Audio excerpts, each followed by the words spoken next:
Once again, we're going to be reading from my book, The Purpose of Life, a brief scientific and magical approach for the zodiacal age of Aquarius. This is chapter 4, Shadow Work. The concept of the psychological shadow comes from the psychoanalyst Carl Jung. When I first started using the term shadow work, I thought people might think it was evil. Thankfully, the term shadow work has become commonplace, and you can easily find resources online to help you work through them. An entire movement has sprung up around the concept. When we come into this world, we are pure potential. In childhood, we start to create something called an ego that will be our personal filter through which we view life. Ego means mask, and it's the image of us that we project onto the outer world. That mask consists of all the acceptable expectations, traits, or labels that we have accepted as we grow up. However, all of us have rejected some of the potential aspects of ourselves. Some of those are good, and some of those are not good. If all of us gave into the potential to become thieves, society wouldn't work. Yet that potential still exists. As we grow up, other people may attach labels to us. We adopt the labels that seem to benefit us the most. Then we filter everything we encounter through that prism. The problem is that most people learn to reject large chunks of their possible choices. This can limit our abilities in a lot of ways.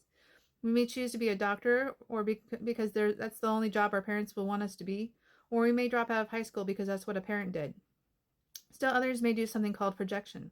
We project onto others what we want to see, completely unable to see them as they really are, and it can create all kinds of havoc in our lives. Some perceive everyone they meet to be like them, and try to convince them to make the same choices. Others may perceive anyone who questions their choices as an outsider, an enemy, literally embodying all their fears of rejection.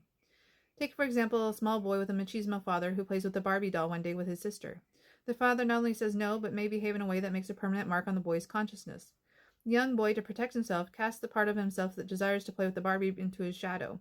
As a result, in an extreme case, he may hate or have trouble relating to women later in life. All of us do this to some degree. Everything we consider not me goes into the shadow. We may label the people that have those traits or interests as being weird and reject them. Most people think all they are is ego. They don't realize that there could be more to themselves. They then defend the labels and groups they identify with as though it were a matter of life and death. Some collect labels like people collect baseball cards. These types identify themselves immediately and expect the people they encounter to do the same. I met more than one guy when dating who told me that Myers-Briggs type indicator as though it alone could indicate if we were right for one another. Shadow work is simply bringing the rejected aspects of ourselves into our consciousness. Whenever we encounter someone or an idea that feels threatening, it is an opportunity to do shadow work. If we ask ourselves what triggers us about another person, we will hone in on the aspect of ourselves that needs to be accepted and healed. For example, if I'm triggered by someone rejecting me, I can identify what I think they are rejecting, perhaps decide that it is in one of my strengths, and next time if I'm rejected for that trait, I am not affected. If we accept that we have the potential to be like someone else, it doesn't mean that we take that path. Instead, we can just agree that if we had the same history, we might have the same reaction. That doesn't mean we can change that history or anything that caused that history, but we can have empathy for that person. People who believe that there is a constant battle between good and evil in this world naturally have to reject groups of other people to create that self-fulfilling prophecy. Some other group has to be the bad guy, and there has to be a team to fight for or on. The result of labeling other groups or people with different viewpoints as an enemy is that there will always be stress, anxiety, and a desire to beat them, creating conflict.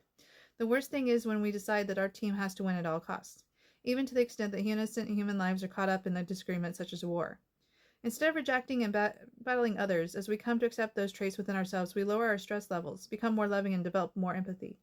Acceptance doesn't mean adoption of those traits, but we can understand that the other way of living exists, and we can choose to coexist as a result. As long as the shadow goes unrecognized, it is in control of the ego. The ego focuses on preservation of the identity that it has built at all costs. Shadow work means that you break down that egoic structure, and you have to be honest with yourself. Given the same set of experiences and circumstances, you could very well end up like a Stalin or Trump. Thankfully, you're probably like neither, but both are still equally valid human beings with ideas that many people agreed with at one point in time. Choosing to agree to disagree with others, but still coming to the table to create a compromise that works for everyone leads to more creative results. Eventually, if you do enough shadow work, you get to the point where you can't judge others. When you encounter someone different, you may find yourself thinking, I can see where you're coming from, but here's why I think a different approach will work. Everyone has an equal opportunity to create change in their reality by incorporating the shadow. Whether someone's the President of the United States or a fast food worker, you will have contact with and affect millions of people during the course of your life. Some interactions will be a once-in-a-lifetime experience that lasts only a few minutes, or in the case of a loved one, it might be an entire lifetime. But all of them are deeply meaningful. Why not be the best version of you that can uplift and inspire everyone you meet, regardless of their status in life? How people interact with a common stranger portrays what they really believe. Most people don't bother to wear their egoic mask when around people they don't think will affect their lives. If you pay attention to your interactions or someone else's, it can be fascinating. The idea of the shadow and the ego are nothing new. We will discover even more in the next chapter. Often, if we do not deal with these two aspects of ourselves willingly, we will find ourselves in a situation where we have no choice but to acknowledge them. So that is chapter 4. I hope you enjoyed it.